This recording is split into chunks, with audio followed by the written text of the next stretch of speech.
And I'll just mention this for the Jeepers out there that are probably not going off-road, but you want it to look really cool. You definitely want a shock with a reservoir. I mean, yeah, and if it can have a knob on top of it, even better. In fact, you guys need to move that knob to the side because it's really hard to see, All right. Real quick, $1 million business idea. Bluetooth. No. Clamp on reservoirs. Yes. They look the part. Yes. So you guys may have time. Oh yeah, you have time because this is June. So by April 1st next year, you should be able to put these things together. Clamp on hollow reservoirs. Wonderful. Hey, this interview episode is brought to you by Tyree Off-Road. Lights for people that need to get shit done. Visit TyreeOffroad.com right now. That's TYRI offroad.com. And now, just for you Jeep Talk Show fans, you can get 15% off. Just use JTS 15. Help support the company that supports the show you love, the Jeep Talk Show. Hi there, boys and girls. It's time for the Jeep Talk Show interview episode. We're going to be talking with Carter Reed. With over 2 decades in the off-road industry, Carter Reed is a name you may have heard of. He's a marketing manager over at Fox Factory. He has had his hand in some notable projects, events, and campaigns over the years. He's participated in the now retired Ultimate Adventure 5 times, 2011 through 2015. Did they retire it because of you? Did you do something? No, it was not because of me, unfortunately. It was not because of me. But you would like for it to have been, wouldn't you? I absolutely love that event. Well, why is it canceled? Is it just they just didn't get the response they wanted, or?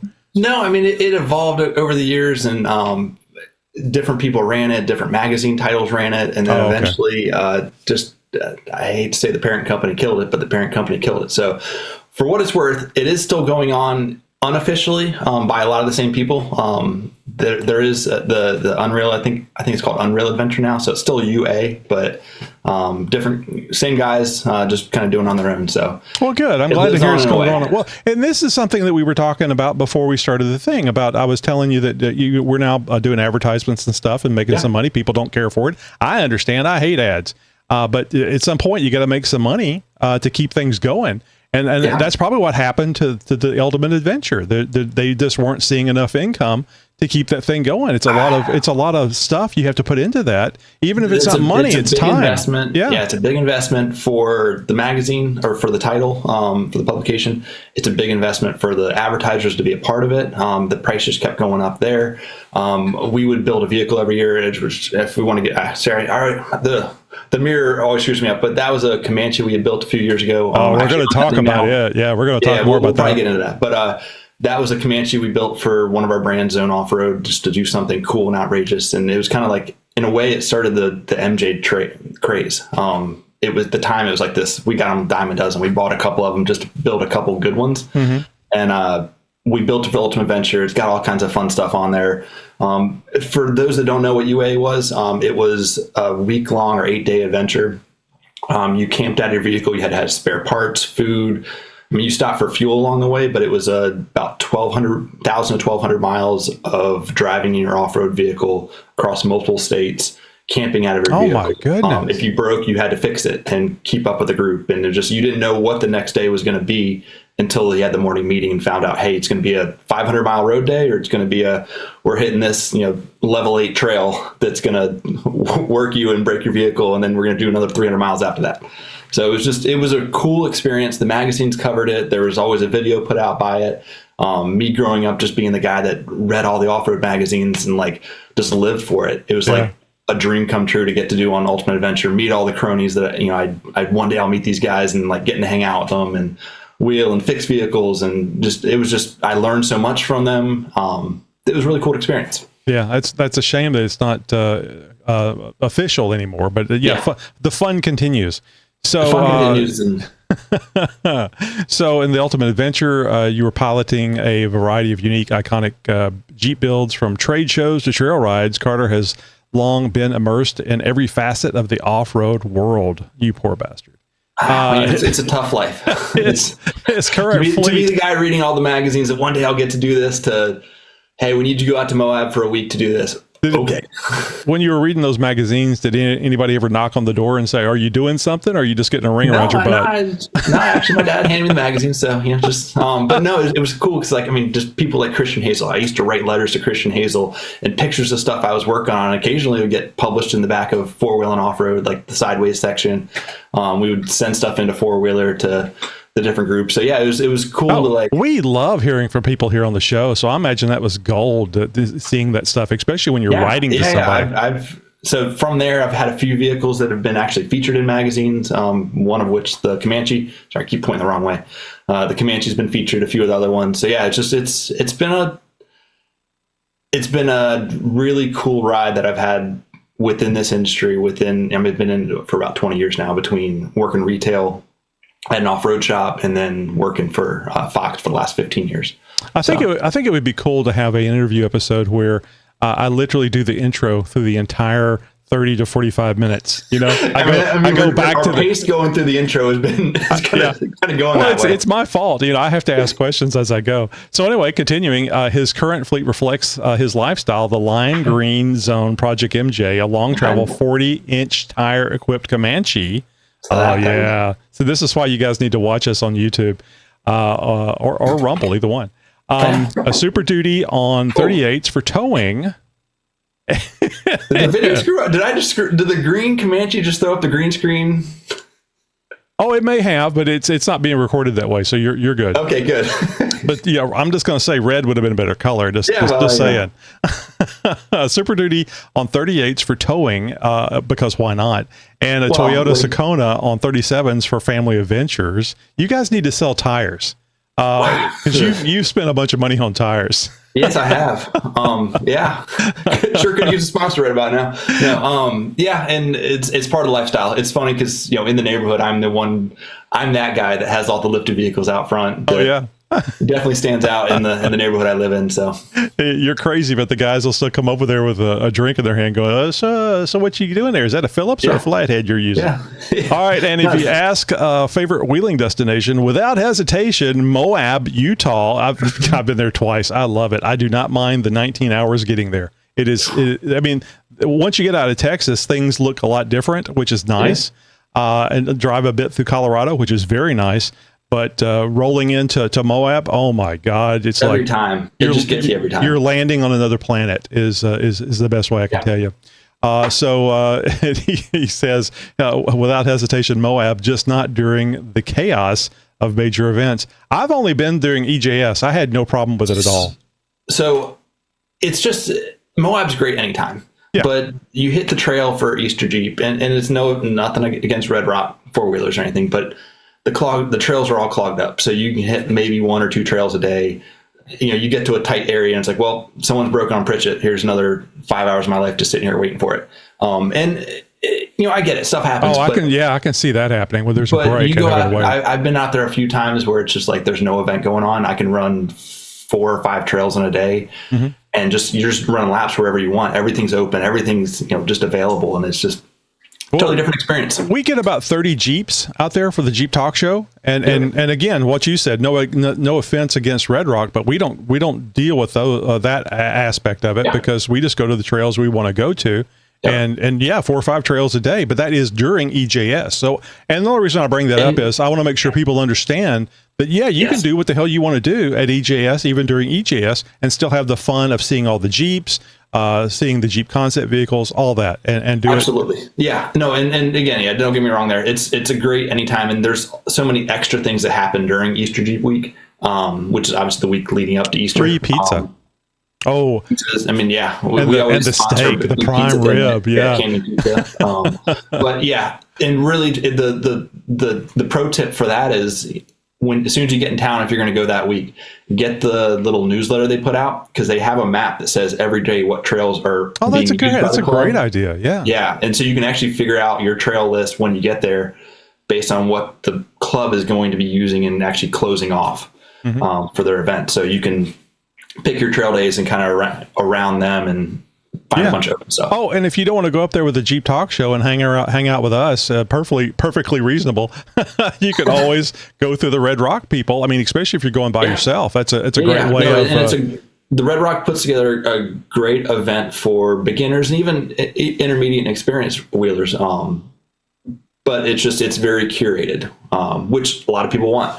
I want to get out there and go at my own pace and see the things I want to do and hit the hard, challenging obstacles and things like that are not typically what they're a part of. So that's where you can get that magazine, figure out what's going to be used, what's not.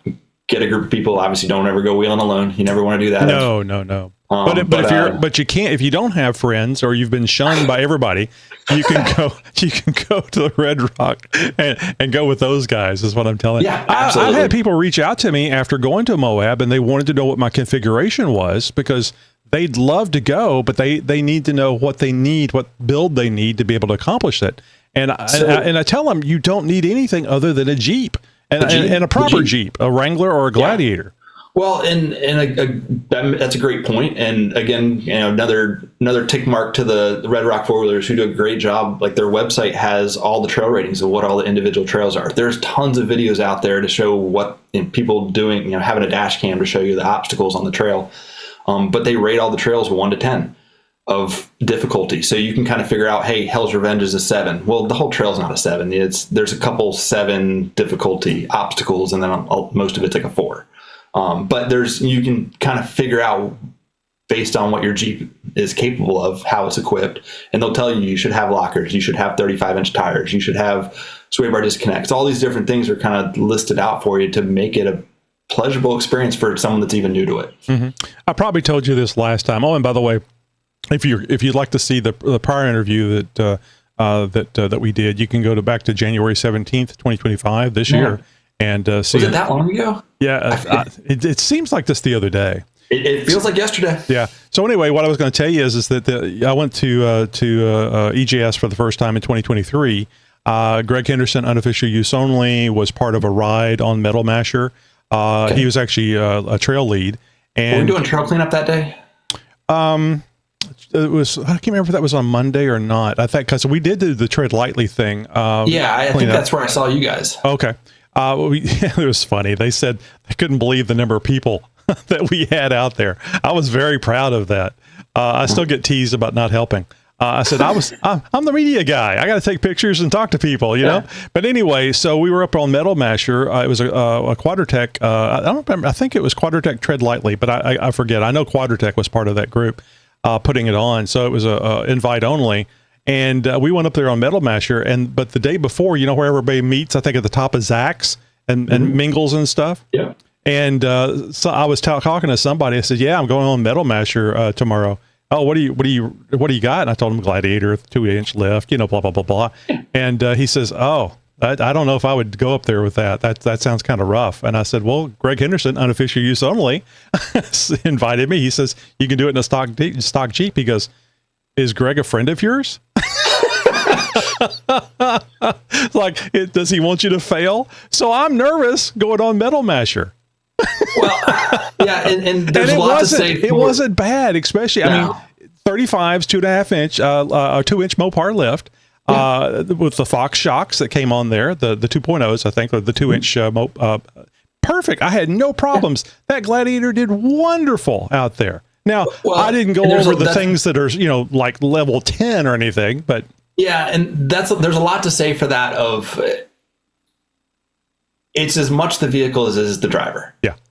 And you can get over a lot of very difficult obstacles by picking a good line, having the right speed, knowing how to bump it into an obstacle so you can get the front tires up on it, having throttle control. There's so many little techniques that you learn how to approach an obstacle, how to do things, how to line up, or, on rocks. Like if you're going high speed through the desert, how you want to look out 100 yards in the distance. You're not looking 10 feet in front of you. Yeah, it's like flying a jet. Different types of wheeling, but with experience, you learn that stuff. And the Jeep is a great vehicle. There's a ton of great vehicles that go really. I'm very partial to Jeeps for off-road. The solid axles and the suspension travel you get and everything that's great about them.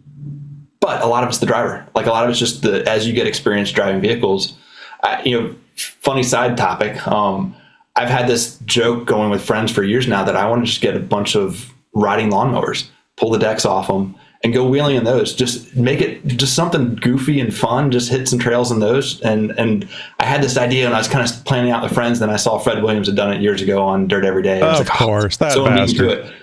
I know, but you can do it again. There's new people all the time. Absolutely. So, but that concept of like, let's take the over-equipped vehicle, because I will say, like, owning that Comanche, I've had a lot of Jeeps over the years, and I've open differentials and 33-inch tires or 35s, and it caused me to be a better driver and hit obstacles and learn how to like pick the line and do stuff. The level of difficulty that I have to put a really built Jeep with 3/4 ton axles and 40-inch tires and lockers and 4-to-1 low range, the level of difficulty I have to put myself in to feel a pucker factor or feel excitement from that is very much more extreme than I did on 33s. So in a way, going back to a lawnmower with just rear wheel drive, try to figure out how to get a little bit of suspension travel out of it. It's just, I don't know. I could see that being fun to like get back to the roots of picking a good line. Mm-hmm. Oh, it's a good point to make too. And I think it was 2023, and I forget the gentleman, he has a YouTube channel. They had a stretch limo, and it was a major stretch limo. Okay. Yeah, Robbie Layton. Yeah, no, I'm friends with Robbie. And they took that. He's actually got a school bus van type thing that he converted over with he put Super Duty axles under it. Uh-huh. We got him Super Duty suspension parts, and he more or less Super Duty under there, and he just wheels the crap out of it. Has fun. That's the kind of stuff that people need to understand. It's not necessarily, don't get me wrong, I think a Jeep is always a good choice, but other vehicles can make it out there too, as long as it's not a Bronco. And see, that's the first, but probably not the last dig that I'm going to hear for a Bronco. I'll join in with you here soon. No, you don't have to. You got to sell for a Bronco, don't you? So it's fine. That's fine. People can like Broncos all they like. They're not watching this channel anyway. It's just not a Jeep, and I don't have a problem with the Bronco. It's just they all have their place, and that kind of goes back to the general statement. Like, I think that actually when I saw you on driving to the opera and handing your keys to the valet. That's a good one for a Bronco. Yeah. But I've told you before, the Bronco has something that other vehicles, off-road vehicles especially, don't have. They have front wheel independent steering. You can never tell which way. Yeah. You can never tell which way the wheels are going to go. Well, there's steering. There's the independent suspension. Yeah, I see your joke there. So that's number 3 now. And again, Broncos are great for certain situations, certain driving environments. I like going fast in a Bronco more than I do a Jeep, but I also like going slow over rocks and having to do the technical wheeling and picking a line, and that gets me more excited than how fast can I go through a washout or through a dry lake bed or something like that. Like, I'd rather do the crawling, the goosebumps at 5 miles an hour. Oh, body damage at 5 miles an hour. Like one is. I mean, not that there's not strategy involved in missing boulders and raccoons and stuff, but the rocks and things, I think, are more of a strategic type event where you have to think about where you're going to go, because you're going to roll it over if you're not careful about it. I mean, and I understand driving fast on the desert. I love going fast. In fact, I got into trucks and Jeeps because I drove fast way too much. I wasn't going to die, but somebody else was going to. So I had to, as a community service, I had to, change to something that was slower, which I still drive fast. But that's really cool. And actually the shocks are a very important part of that. I was going to say that segues great into a topic of shocks. Mm-hmm. So really, if you look at for a Gladiator, if you look at the Mojave, that has 2.5 shocks, it has bump stops already built in from the factory. It has certain things that they've upgraded that suspension to be able to handle high speed a lot better. I'm not saying that a Jeep with solid axles is better or worse in high speed situations than an IFS vehicle. I think IFS certainly has an advantage. But it has an advantage. Yeah. IFS has an advantage. Now, if you have the right shock packages, that can level the playing field a lot more. And we get into the Mojave has a great shock setup right from the factory. Can it be improved on? Absolutely. Oh, of course. That's where the aftermarket comes from. Yes. We're not going to give the top tier option to the OE. We want to leave some room for us to improve. And also too, it would increase the price so much, and how many people are actually going to make use of it. And that's the thing is, if you put that top tier, hey, this is a $10,000. I mean, live valve is an expensive option to develop, to all the wires, all the development and algorithms that goes in the background, the actual shocks to build those. I mean, it's an expensive setup that we do it on premium packages like the Raptor Bronco and the Raptor Ranger and the Raptor F-150. But not everyone's going to do that. And so what Jeep did or Mopar did with the Mojave was a little bit different setup where it's a passive setup, and passive meaning there's nothing electric connected to it that adjusts on the fly. There's room in the aftermarket to improve on that. And that, not saying we're working on that, but there's stuff to improve on that for Jeeps and other vehicles in the aftermarket to take those shocks to the next level. Because there is something to say for a semi-active damper that you're not having to shift on the fly and make adjustments and, adjust knobs all the time, which is great to dial in the suspension for your setup, but something about semi-active that's constantly making those adjustments for you so you don't have to. Oh, that would be a big deal. If you're going to jump the vehicle, it knows you're in the air because what's going on with the suspension not moving up and down. And I was thinking it was GPS. It was monitoring the altitude of the Jeep. Well, there's actually ride height sensors on each shock. So it can feel the motion if the shock shaft is moving up and down fast versus slow. And if it goes full extension and it stays there, it knows it's in the air. So it can go firm on the damping so that it actually can soak up that bump as hard as you can. Yeah, it's in the air or it's on the lift, one of the two. Yeah, one of the two. So that's really interesting. I didn't realize that. A lot of that and you say it's technology. passive. It's not electronic. It's built into the shock. I mean, it's not like you got a battery in there. Yeah. So there's passive. No. So there's passive in the sense that like if every shock, whether you look at a Mojave or you look at like the 2.5 Performance Elite, so the 2.0 Performance Series, those are all passive. There's nothing electric to them that is adjusting the shocks on the fly. Where you look at like Fox with the live valve that they do on the Raptors, that's actually tied into the ECU. There's actually sensors on every shock, every corner. So it's monitoring. So if like on a Raptor, if you go around a corner really fast, it's actually firming up the shocks on the outside because it has a yaw sensor built in where it knows that you're cornering. Sure. So it's going to try to keep the vehicle planted. If you jump, it's going to know that you're in the air because the shock's not going up and down anymore. It's just fully extended. So it's going to firm up everything to give you the best possible landing situation. So there's lots of technology that comes in with electronic shocks, but there's also a price tag. Oh yeah, absolutely. And not just a dollar price. It's how to integrate the installation and the technical knowledge to install it. Yeah. That's the evolving market where you look at a Rivian or all these other vehicles that have nice, fancy electronic suspension. They're not easy. They're not easy, and they're not easy to work on, and they're not easily adjustable. Good Lord! And when something breaks or goes haywire, boy, it's a nightmare. I can imagine.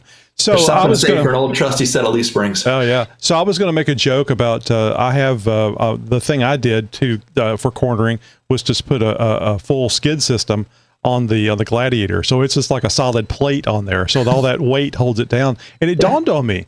So how do you guys handle people that just load up their Jeeps with all kinds of weight, armor, overloaders? Overlanders? Well, no, I mean, like me, it's only like 250 pounds, but still. Yeah, which isn't a ton in the scheme of things. Well, You look at every Jeep or every vehicle configuration, because we're going to give you the optimal setup for the standard vehicle. Right, the stock. But you load it down with extra gear. You put 3 passengers in there with you. You put all your overlanding gear. Or Dana 60s, I would imagine, would be a nightmare for you guys. Yeah, so we can come up with a shock that has the best general setup for you, but it's only going to be as good as what your setup is. The more you modify it, the more weight you add, sprung and unsprung, the more it's going to affect it with how it rides, with how it performs. So the next step from that is an adjustable shock. We do that. We see the ones that have the reservoir on them, but where we kind of start that technology is the 2.5s, which we call Performance Elite. It's an aluminum body shock, larger 7/8 inch shaft. And then internally, it's got all the good racing technology that's been developed over the years. But that reservoir has 2 knobs on it, a high speed and a low speed compression adjustment. And what we can do with that is your high speed's not like when you're driving fast or driving slow, like not that situation. It's when the shock is moving fast. Oh, okay. So I'm glad you mentioned that, because I would think, oh, I'm going fast. I need to add 10 horsepower. Yeah. Yeah. Yeah. So with what you get with like the high speed, there's 10 or 12 clicks of high speed adjustment. And what you're getting from that is you have 10 clicks of firmness that you can adjust into it based on, I'm going to hit a big G out, or I'm going to hit a big pothole or something like that. You can adjust how firm it's going to react to those as far as the compression side. And then on the low speed, that's more for body roll. So just slow motion of the shock that's going to happen as you're cornering and as you're doing stuff like that. So you can actually independently dial in high speed and low speed so that you're going to get optimal performance. Yeah, is how fast the shock performs. That makes sense. Yeah. And then step beyond that would be even like we have a 3.0 series, which we call Factory Race. Factory Race is going to have a better finned reservoir and still have that DSC technology, but inside the shock itself is an internal bypass. So it's actually another tube inside of the shock that has holes all set up so that when you hit certain zones through the compression, it can actually bypass some of the fluid, so you get a nice soft ride throughout hard landings, through driving it hard, jumping, all that kind of situations. It kind of takes that DSC, which is the dual speed compression technology, to the next level. Mm-hmm. And then beyond that, then there's live valve that has rebound. Like if you look at the new Raptor R's, it has rebound and compression damping with 2 hoses that go to them, and it's just kind of a whole next level game. So that's where Fox really takes that technology to the next level for race, kind of trickling down into the everyman vehicle. Mm-hmm. And I'll just mention this for the Jeepers out there that are probably not going off-road, but you want it to look really cool. You definitely want a shock with a reservoir. I mean, and if it can have a knob on top of it, even better. In fact, you guys need to move that knob to the side, because it's really hard to see, All right, real quick, $1 million business idea. Bluetooth. No. Clamp on reservoirs. Yes. They look far. Yes. So you guys may have time. Oh yeah, you have time, because this is June. So by April 1st next year, you should be able to put these things together. Clamp on hollow that's reservoirs. Wonderful. Yeah. So but that's a good point.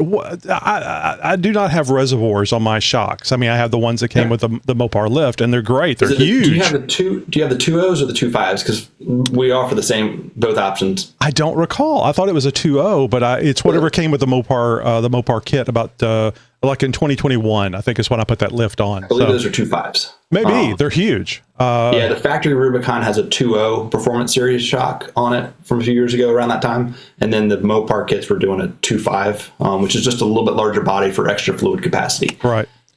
Which is kind of what the reservoirs do, right? Is because you're dealing. Don't. Do you get kind of like something similar to brake fade as the liquid heats up? In the shock? So how it works out, a shock, the worst thing for a shock is heat. Mm-hmm. So as it goes up and down, it's turning that motion into heat. That's how it converts it. Oh, how well we know. Yeah, and the faster you're going, the longer you're going off-road, the more up and down you're getting out of that shock, the more it's going to heat up. Mm-hmm. We use aluminum-bodied shocks for that purpose of it's going to dissipate the heat faster than steel. And that's not to knock other brands, but it's just that's the reason that we have gone to fully aluminum shocks, because you can dissipate that heat better. But what a reservoir does is it adds that extra level of, now you have a hose where that fluid can escape, go into a reservoir, cool off, and then cycle back in.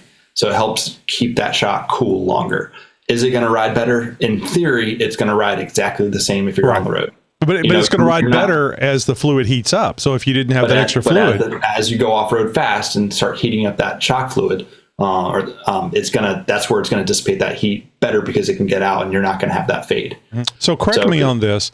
I would think that rock crawling, not aggressive, but rock crawling, you probably don't have a heat dissipation issue, especially with the aluminum bodies. Not really. Where you're gonna, if you're rock bouncing, yeah, sure, a little bit more. Right. But for the most part, it's really the reservoirs are really for like high speed. Where you get a lot of action. Now, is there a situation where on the washboard trails, when you're going to someplace and you're doing that washboard crap, where Absolutely. A reservoir is going to really help you out, because that's a lot of activity very rapidly. Absolutely. Yeah. And that's where a lot of the need for it came from, more the high speed use.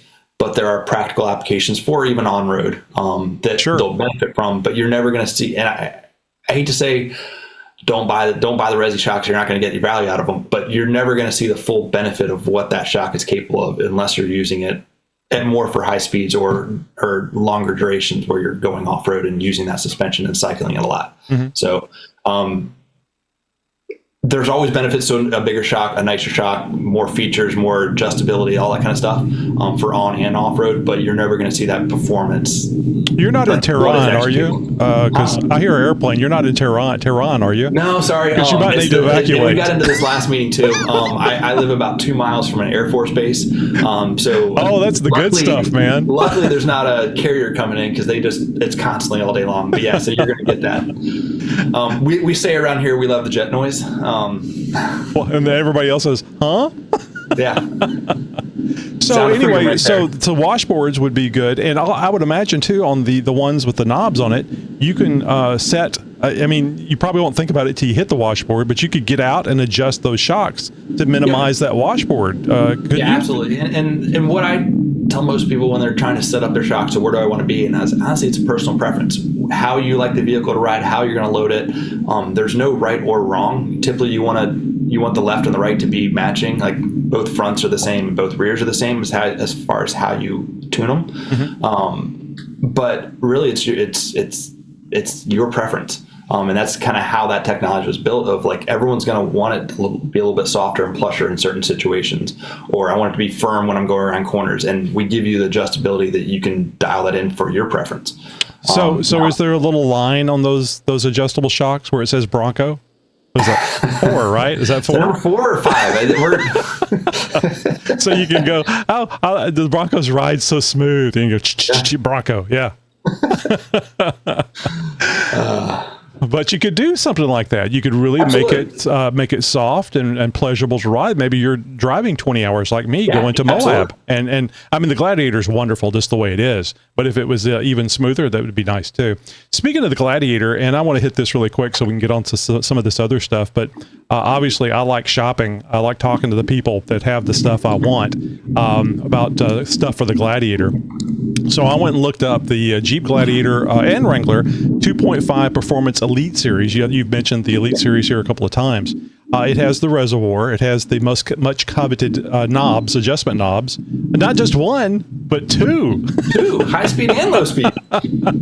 You need more knobs. You just need to place them in a different location. Oh, and with the clamp-on Reservoir, you need to have some. If it was steel, you could magnetize those knobs and put it on the shock. Yes. But I'm sure I'll make that engineering note right now. Yeah. Well, actually, make the clamp on screw the knobs on there. Have a little hole where you can screw the knobs on. But I just think I love, and I'm making jokes about this, but I love the ability to make my own adjustments. It's wonderful having all those controls, and that's kind of the fun of a 4-wheel drive. Is there's things that you have to do, things that you should know about your equipment to be able to use it the best way. And doing these things might drive your spouse nuts, because you try to explain to them all you need to do is this. It's really simple, but it's gotta buy more parts. It's cool. It's gonna make all the world a difference. If you don't want your spouse driving your vehicle, give them an instruction sheet, one of those bin charts or something has all these little arrows and stuff on it, what you have to do. The only thing I was worried about is it's so simple to slap that on the Gladiator and the JL and the JT. It's so easy to slap that automatic transmission knob over to manual, that lever over to manual. I was like, hey, honey, if you hear the engine revving, check and make sure that you have it in automatic. So, but anyway, so as somebody that doesn't get to go off-road very often, I went to Moab, and I certainly got the skid system from Motobilt, the full skid system from Motobilt, because we go here locally to up in Central Texas, but also too for Moab. I did do some scraping in 2023, and I thought, how nice would it be to have this nice flat plate on the bottom and just not worry about it, or not worry about it as much. You still have to be conscious of things. But I thought, well, a better shock system would even help improve on the times that I was going off-road.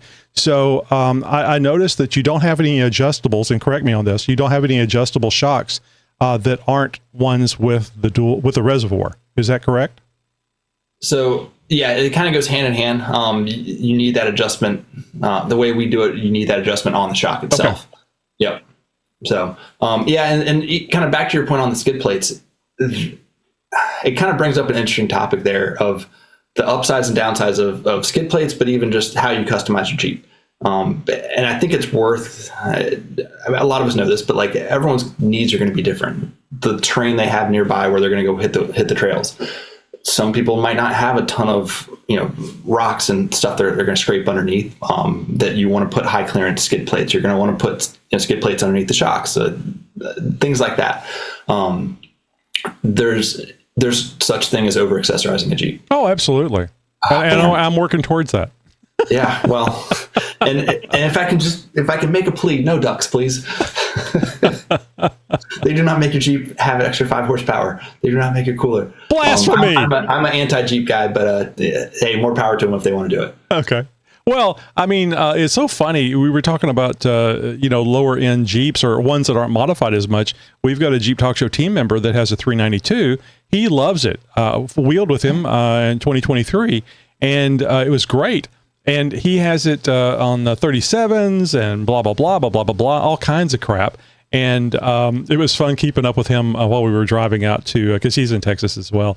And it was fun keeping up with him in the Gladiator. That's how I found out that the Gladiator doesn't have a governor on it, because I got it up to 105 passing a vehicle where he's limited. No, well, it's what it said on the thing. I was shocked. And he's governed to 99 with the 392. I thought it was hilarious. Interesting. Yeah. So anyway, he bought a second Jeep. He got rid of his commuter vehicle, his little Honda or whatever it was, and bought another Jeep. He got a JL 2-door, and he got that because now it's more challenging for him when he goes off-road. Yeah.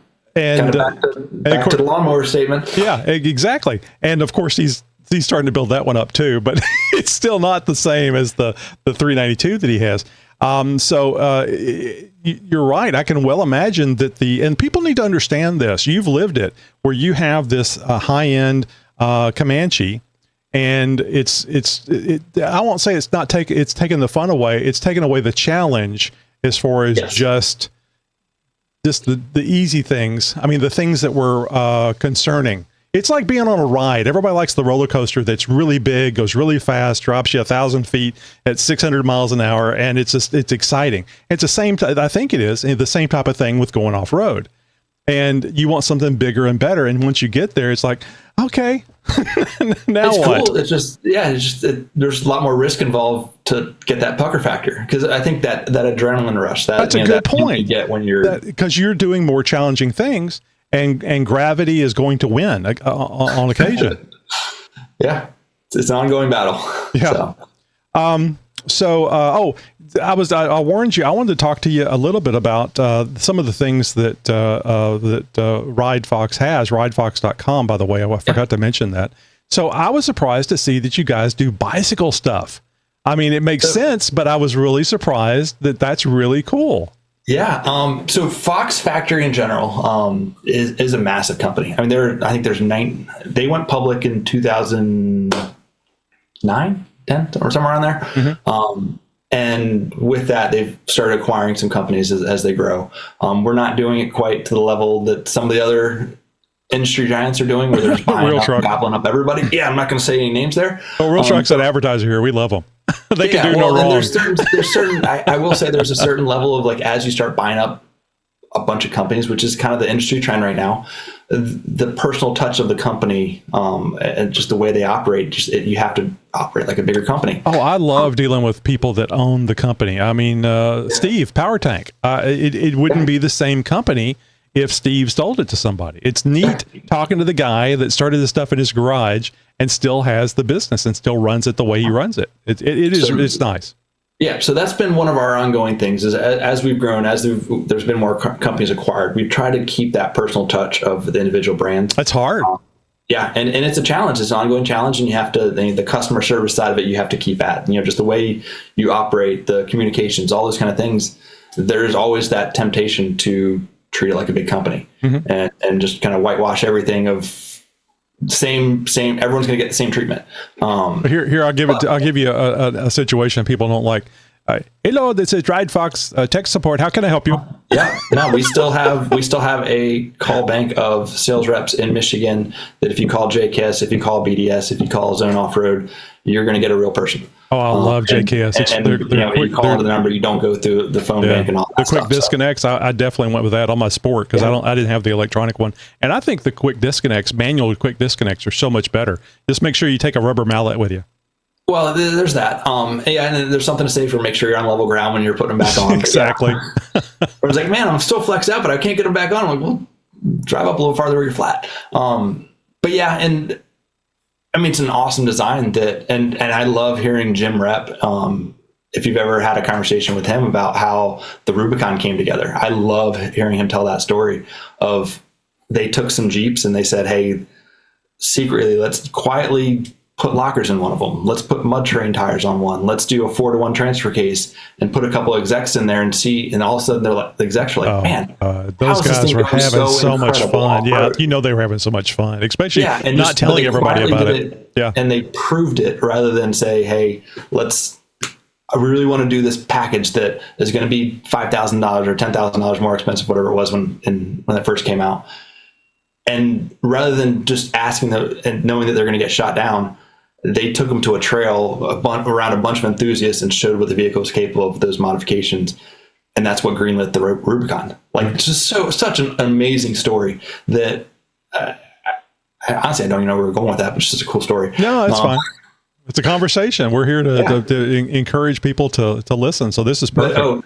So that goes back to like the technologies they got into, like the sway bar disconnect. They didn't put it on the TJ, but when they got to the JK, they did an electric sway bar disconnect. Now they've had all kinds of issues with them and they fail and stuff like that. And we make a conversion kit for once they fail, how you can. Oh, nice. I didn't know about that. That's good.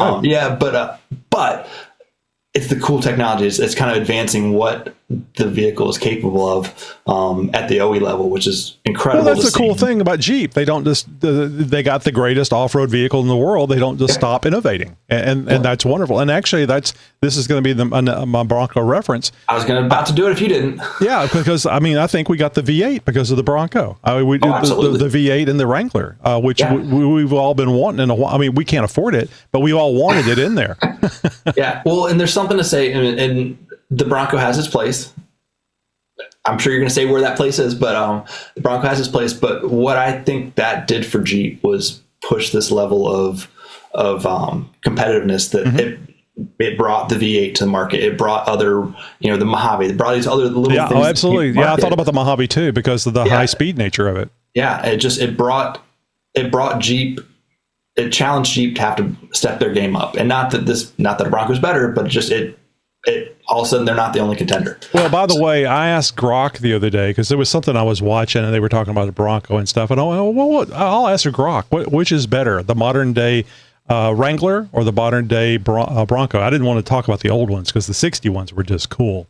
Yeah. The Jeep Wrangler won out according to Grok. So if AI says it's true, it's true. There we go. No rebuttal to that. So, all right. Well, look, I'm going to stop you because I want to get to this other thing, and we've had a wonderful time talking about all this other stuff. I'll wrap this up. So, would you think that with the Moab stuff that I do and the local stuff, I don't do anything super hardcore. But do you think that the 2.5 Performance Elite Series would be a good choice for my Gladiator? Yeah, and is it overkill? What we've talked. No, I don't think it's overkill at all. I think that's the direction people are heading. It was like rather than having an okay shock that would do a little bit of everything, this is that great shock. I love the adjustment idea, like I mentioned earlier. And what I tell most people, you're not going to adjust it every day. You're not. It's not going to be something like, oh, let's try this setting and let's try it. But what I say is like start on full soft, go to full firm, and then say, all right, I'm lean towards, like when I hit a bump, I lean towards being firmer. So click it up 6 settings and see what you think right there. And ultimately you'll find, hey, I like this setting for on-road. I like this general setting for off-road. And you might have a couple off-road settings for different terrains, but we can kind of guide you to what the ideal setup would be. But it's kind of that gives you that canvas of, hey, where do you want to be? And lets you adjust it within that range. Well, that's the magic of it, is you get to adjust it for you. Yep. It's not just like your shocks; they're wonderful, but you adjust them for general purpose. Yep. Everybody, and being able to adjust it for me or my wife, especially for my wife, it's really, really cool. Well, and going back to the days, like I worked retail at an off-road shop, and then even now working for a suspension company. Well, what's the best shock? Is it going to be too firm? I'm like, that's such a personal preference question of like how you feel. We make a really good shock, but what do you expect? What are you expecting? What are you used to? Do you drive a old Cadillac now? Do you drive something that drives like a don't sales me, salesman. Just give me what I want. Yeah. I don't want to stand here and talk to you forever. Just give me what I want. Yeah.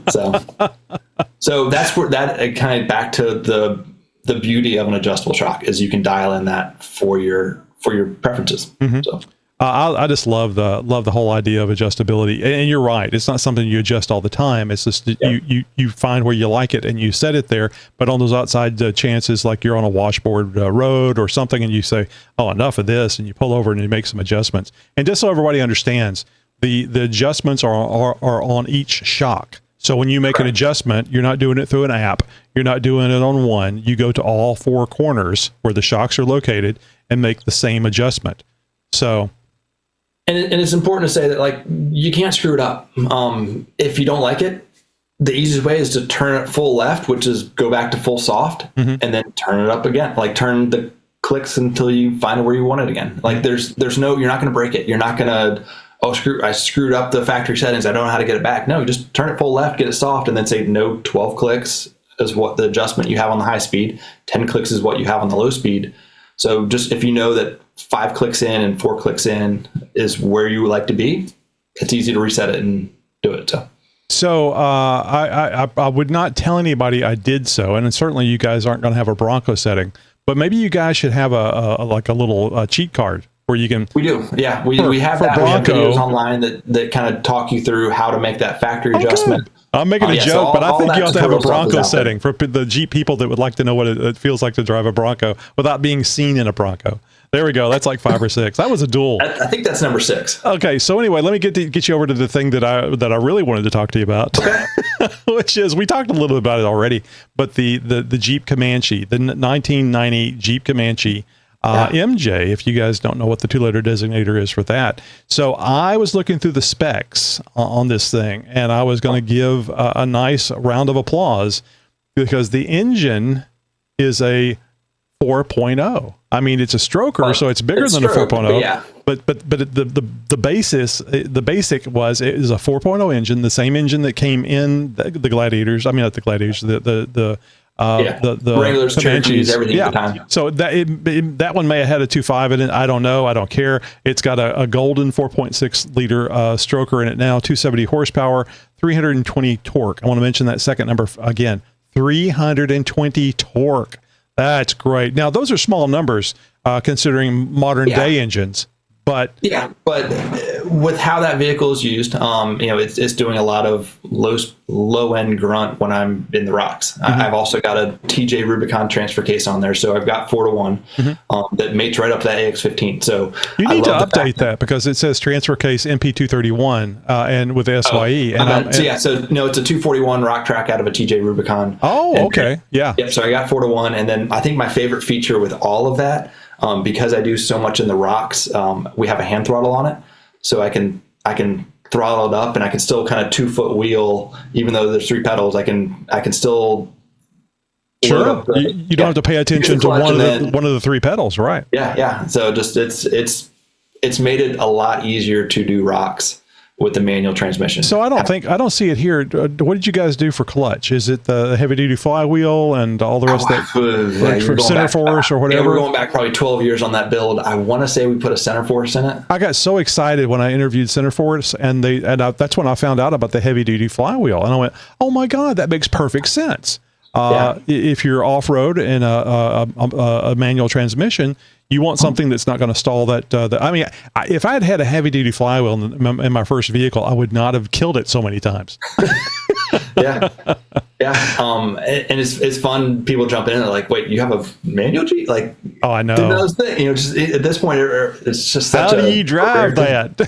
Yeah. You know what? That was my favorite thing as a 16-year-old kid. I had a YJ back then, but it had the 5-speed in it, and people lifted up and everything. Like, oh, I want to drive your Jeep. And I'm like, yeah, do you know how to drive stick? And they're like, nope. I'm like, no, can't do it. And that was the easiest way to say no. You can't drive my vehicle. So did you ever do this? I mean, my vehicle had, it wasn't bucket seats. It was like a couch seat across it, manual transmission. I would ask the girl that was, I was out with, hey, you want to shift? She had to slide over. Yeah. And then I would, tell her how to, would shift it, and I'd push the clutch in. So it was a great, nice tool. Also too, as a manual driver, and I know the answer to this is yes. Can you drive, kids don't try this at home or especially on road, can you drive a manual with a hamburger in one hand, a drink in the other, and then you put the drink down when you have to shift, but you can eat a meal. Why do you put the drink down? Just hold the drink and... Well, you're using your knee on the steering wheel. Yeah. But when you have to shift... Do that and on the phone. I mean, it's the original distracted driving. Oh, yeah, absolutely. And the thing that kills me is that these kids these days with automatics can't pay attention well enough without looking at their phone. Yeah. I mean, we used to drive the vehicles standard and got to where we needed to go and feed ourselves at the same time. It's just a thing to do. All right, so this is really cool. Oh, really quick, and I think I asked you this last time. Why no Atlas? I absolutely love, even though I don't get to use it, I absolutely love my Atlas and my XJ. Well, and that goes back to the similar reason of why it has an X15, why it has a stroker. Okay. We built this thing 12 years ago. We wanted it to be we built it in 6 weeks, like the initial build of it. We've put more time in it since then, but we needed stuff that we could put in quickly that was pretty turnkey. And it's cheap. And the things you have in there is cheap. Everything kind of fit where it was. There's not a ton of customization outside of the suspension and skids and things like that. It's got J8 axles, which are a fun random piece. It is. I wouldn't know about the J8, but Henderson over at Unofficial Use Only, he loves the military J8 Jeep. So this is why when it says... These are actual J8 axles. So they fell off the back of a truck from some friends at Mopar that we had at the time. Very nice. But they're 44s. They're 44s on 40s, which is kind of a no-no, isn't it? It is and it isn't. So it's a high pinion 44 in the front. But the weird thing with the front is the spline count, and then it's kind of like Ram 1500 outers. So like it's 5 on 5.5. I think it's 35 spline outers, and it's a kind of a random hodgepodge of parts that we didn't realize at the time. So we got the axles in the back. It's a semi-float Dana 60. Right. I'm sorry. I misread that. I thought it was 44s front and rear, but it's 44 so front. 44 in the front. And then we sleeved and we gusseted it and made it pretty durable. And I've had that vehicle 8 feet in the air jumping it. So like it survived somehow. Mm-hmm. It's got bump stops and everything. But so those axles, when we were building it originally for Ultimate Adventure, we got down to the end, like down to the wire, and there's like 2 days left to build it, and we started to all right, axles are finally good. Let's get brakes, and like oh crap, they didn't get brakes, so we just went and got JK brakes because the J8's based on a JK chassis. Oh, okay. And they don't fit at all, and it's 5 on 5 versus 5 on 5.5. Like there's all these things are wrong. The calipers don't match up to the fit. Like it was one of those like panic moments of what do we do? Real men don't need brakes, so let's go. Well. Yeah, so we couldn't find the right parts, and luckily one of our executives at the time had a Cadillac Escalade that he wasn't using at the time because he had parked it in the shop. So that's a mistake. To this day, my Jeep has GM calipers on it because we made some adapters to fit those on. We found some Ram 1500 rotors that would work for it, and kind of pieced it together. It was good enough, and you love it when a temporary fix becomes the permanent fix. Oh, that's great. That shows a lot of either a lot of luck or a lot of experience. All right. So the other thing I was going to ask you about is ARB air lockers. There's several lockers that you could have gone with. I mean, the electric locker, the Eaton electric locker. I even like the idea. I've always liked the aux lockers. I just don't like the cables. And then I found out recently you can make them electric as well. Yeah. So we have. So another vehicle that we built over the years, the one after this was a Jeep Liberty, which, where is it? Right there, kind see in the picture. But a Jeep Liberty on 40s that has JK axles, JK transfer case, JK like 4-to-1, JK steering box, all that stuff. So it's pretty much a JK underneath, but it's a Jeep Liberty. And the whole fun story with that was, can we build something that's the most hated Jeep ever and turn it into something cool? It's hated because it wasn't touted to this, but it was the XJ replacement. It was Cherokee, IFS. Cherokee replacement. Yeah. Yeah. XJ. Yeah. Sorry. I for some reason heard JK in there, but yeah. No. So, XJ. No, I'm an XJ owner. I know. That's why it pissed me off. So, but it's an interesting setup. It's run really good over all the years. It has never failed on me, but just been rocking that. All right. So again, this might be good for April 2026, but have you considered doing a Renegade and having everybody dress up in clown outfits and having a bunch of clowns coming out of the Renegade, on 40s and so on, so maybe fall out on 40s? Well, it's funny. One of the years we did a social post. It might have been April Fool's or something like that. But we had a picture of our Liberty, and then we had our bone like all lifted up on 40s, and then we had a Renegade sitting next to it and said, "Am I next?" There you go. Yeah. So I got taken to task recently for talking bad about Renegades on the show, and I think people it's perfectly understandable. They associate the vehicle with themselves, so I'm making fun of them, and that's not the case at all. No. It's just like I don't want people to be befoozled into buying a Jeep, quote unquote Jeep, and then going to the aftermarket to be able to do things like you can do with the Wranglers and the Gladiators and stuff. And you don't get that. Although it's better now, but you really don't get that with the Renegade because it's a Fiat. They have options, but ultimately you're still looking at a small Fiat-based vehicle that is ultimately not designed to be a hardcore off-roader. It's designed as your commuter. It's designed as your suburban vehicle just to get around and your urban vehicle to get around in a lot of cases. But so there's some modifications. And you can probably still use it for overlanding. My definition of overlanding, which I like saying this all the time, is going someplace off-road with a sandwich. If you have a sandwich, you're overlanding. Yeah, it's the old tent camping. It's the old, Oh, it's a station wagon. It's where you take the kids and throw them in the station wagon back in the 60s and 70s, and you go someplace. It's overlanding. All right. So the general joke now on that is just called overloading. So I like that. All right. So anyway, I want to ask you about the Maxxis Trepadors that you have on the MJ. Oh yeah, they are a cool looking tire. Is that the only reason why you have them? Spec sheet? Yeah, the 40 by 13.5 by 17 Maxxis Trepador. That is a way outdated spec sheet because that was the first year it was on Trepadors. Trepador radials at that, and honestly, that was an incredible tire. We just had some beads in there for 40 mile an hour. I was driving 85 mile an hour down the highway. No shake, nothing. It was just, it hooked up well. Where that tire was limited was the sidewall. It did not have a very aggressive sidewall, so aired down. It didn't give me a ton of extra traction. It didn't, in the mud, it wasn't the best setup. Wow, with all those knobs on the side, you would think it would do better. Well, that's the thing. It's a Trepador radial, which the radial's a lot more tame.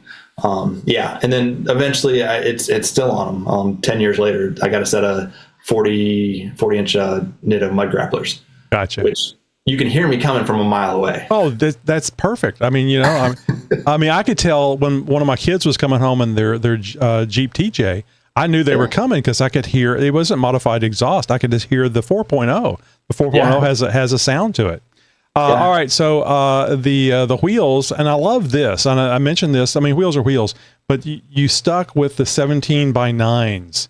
I mean, with the 17-inch wheels. And so many kids today like going with 18s or 20s, and you just don't get the same type of air down traction because you don't have as much sidewall to grip whatever it is you're trying to get over. So I wanted to mention that. I mean, I wouldn't expect you guys to go with like a 20 or anything like that at all. And for what it's worth, I'm a purist at heart. So 17 is the OG off-road wheel setup, and my Super Duty's on 17s as well too. It's interesting if you think back, because I remember when I was working retail in an off-road shop, and this is probably going back 18, 20 years. I remember having someone come in and saying, "Hey, I want to get my Expedition lifted up, but I want to put it on 20s." And I remember having to break the news to them, like, dude, they don't make off-road tires for 20s. Like, that's not a thing.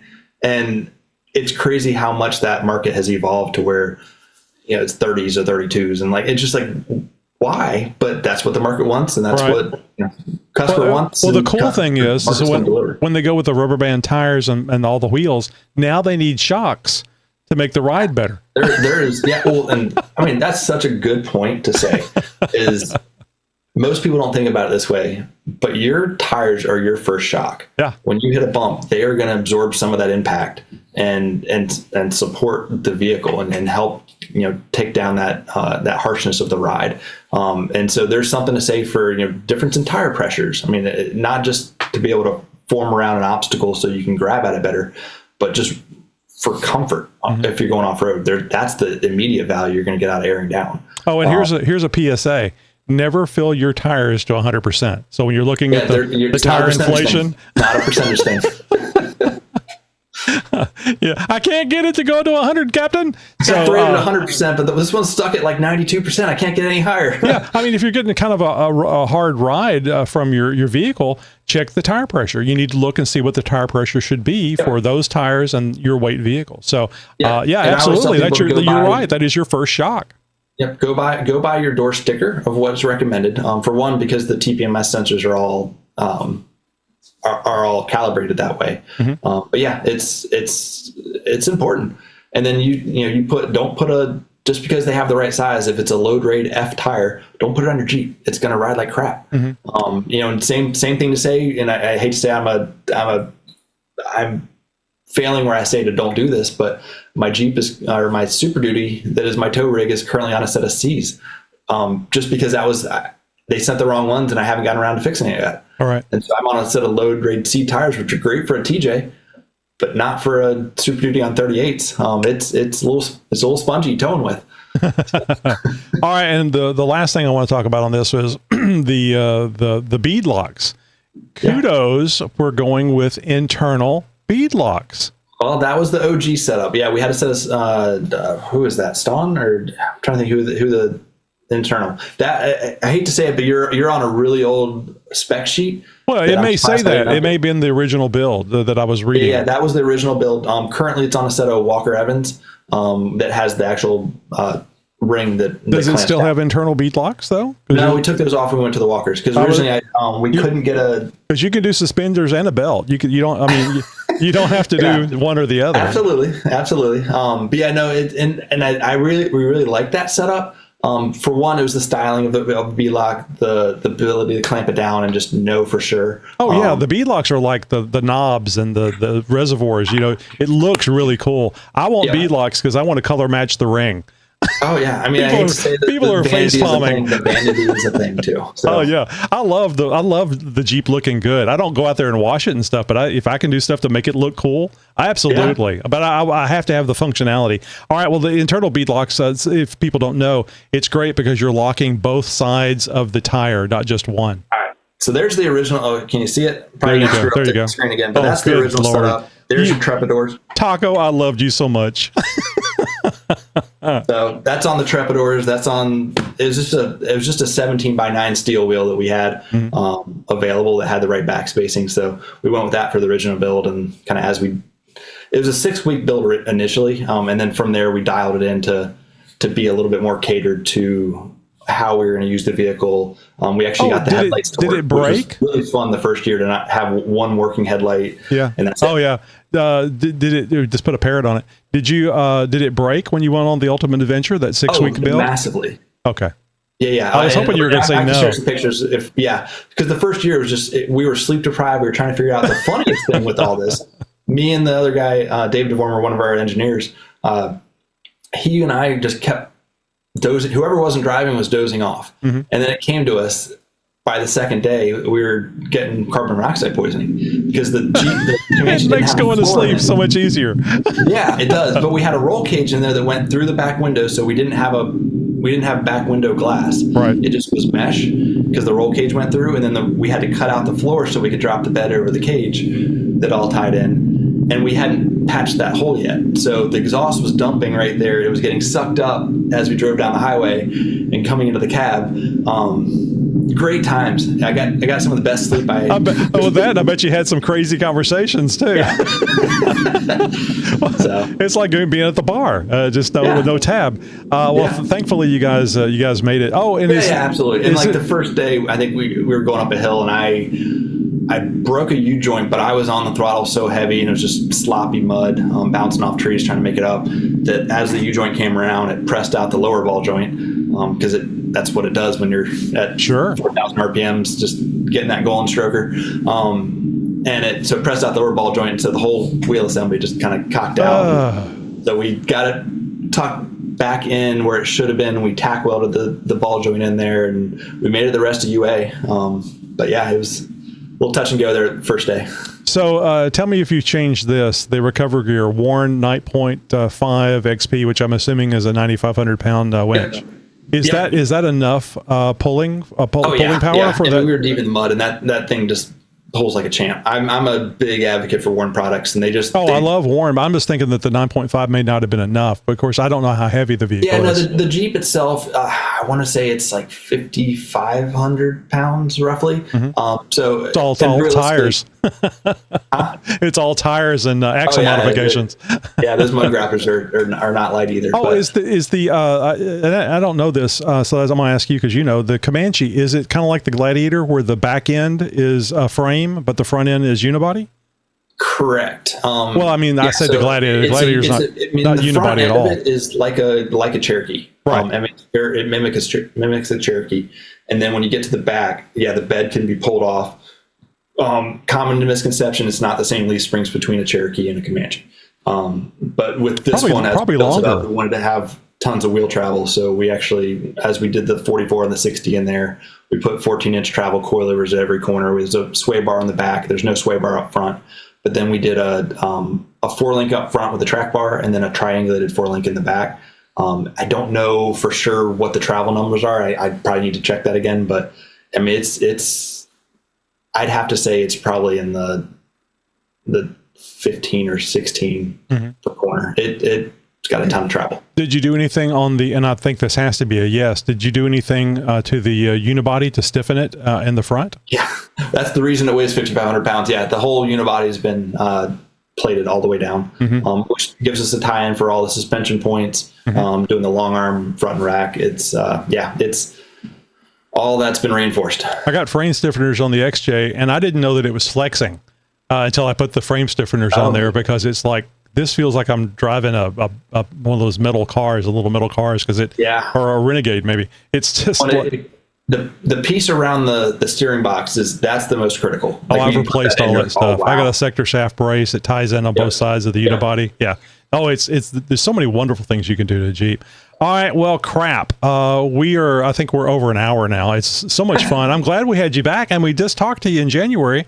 I think we went through a lot more things, because I was fixated on a steering stabilizer, which this is the first mention I've made of steering stabilizer. No, don't freak out, anybody. We're not going down that road again. Well, what a wonderful conversation. We didn't even get to the you working remote for 10 years. So you know what that means. We're going to that's been such a blessing to me. Really trying to figure out that work-life balance. And I guess I'll go through that quick. But just trying to figure out that work-life balance. Because when I was working for BDS and Zone and JKS in Michigan, I mean, it's a great company, but I was so into work that, like, unfortunately, life, my faith, like, so many things I had to just put on the back burner.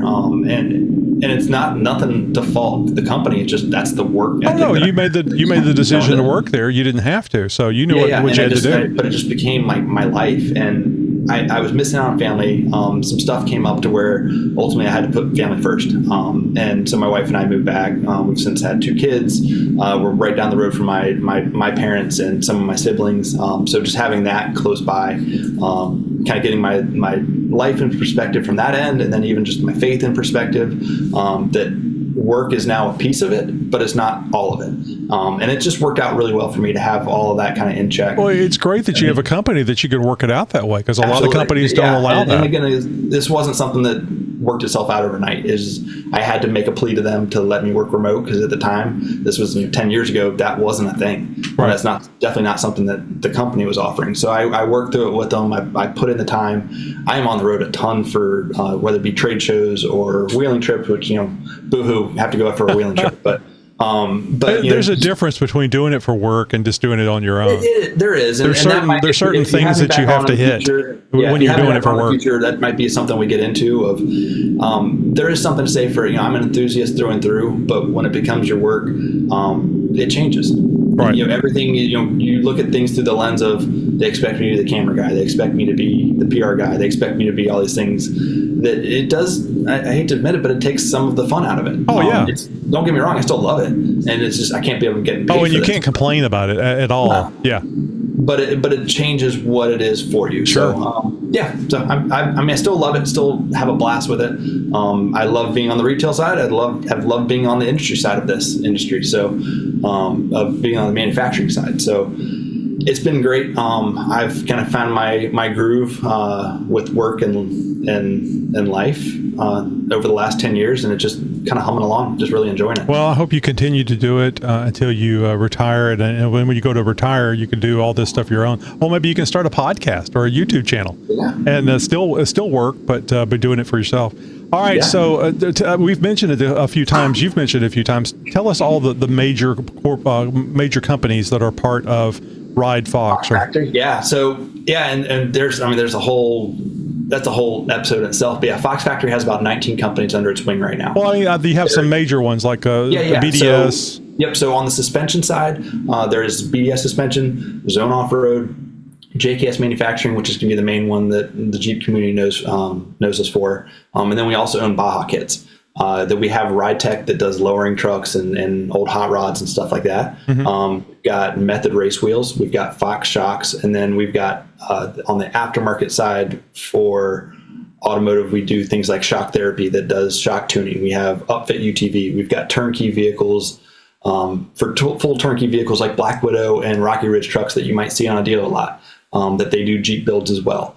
And then there's a whole non-powered vehicle side of this company that does shocks for bikes, like you mentioned, which has been a huge part of our growth over the years because it is a global consumer market that do mountain biking.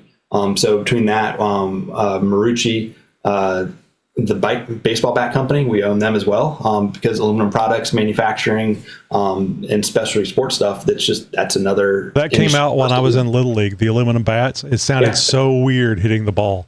Yeah. So we actually within Fox Factory, there's that company as well, and then the Race Face and several other that are more apparel based for the bike industry that we have. So the one common misconception is Fox head and Fox tail. I will say that. There is a Fox head. If you look at the logo, it's actually a Fox head that's an apparel company. Then there's the Fox tail, which is the shock company. That's the company that we are. Mm-hmm. They are two separate companies completely. They're both publicly traded at this point. I think the head is owned by Oakley or something like that. But it started out, they were brothers. The head and the tail were actually brothers back in 1974 when they started. I don't know how true it is, but the joke I've always heard, the story I've always heard is they flipped a coin when they decided they wanted to split off. One got heads, one got tails, and that's how the logos came to be. So you guys got the tail end of the deal, is what you're saying. However you want to look at it. But yeah, so that's why I'd rather have the tail end. Has a tail on it. Yeah, I'd rather have the tail than the front anyway, because it's all the goodies for the Jeep. So. Yeah. All right. Well, you know how the kids love the social media these days. They love looking at the pictures. Where can they find more information about you or the company or both? Yep. So the easiest place to kind of spider out to see all the different brands we have is ridefox, RIDEFOX.com. And then within there, JKS is our primary Jeep brand. So JKSMFG.com. And then same thing, JKS MFG on all the socials. Excellent. And I'll say it again. I've got the Fox shocks on the Gladiator. They have the whole 26,000 miles. Not the whole 26,000 miles, but most of it has been those 2.5 inch shocks, and they work great. I have no problem with those at all. Moab, Hidden Falls here in Texas, wonderful. I think it's a great product. Instead of Performance Elites. Yeah, the one day.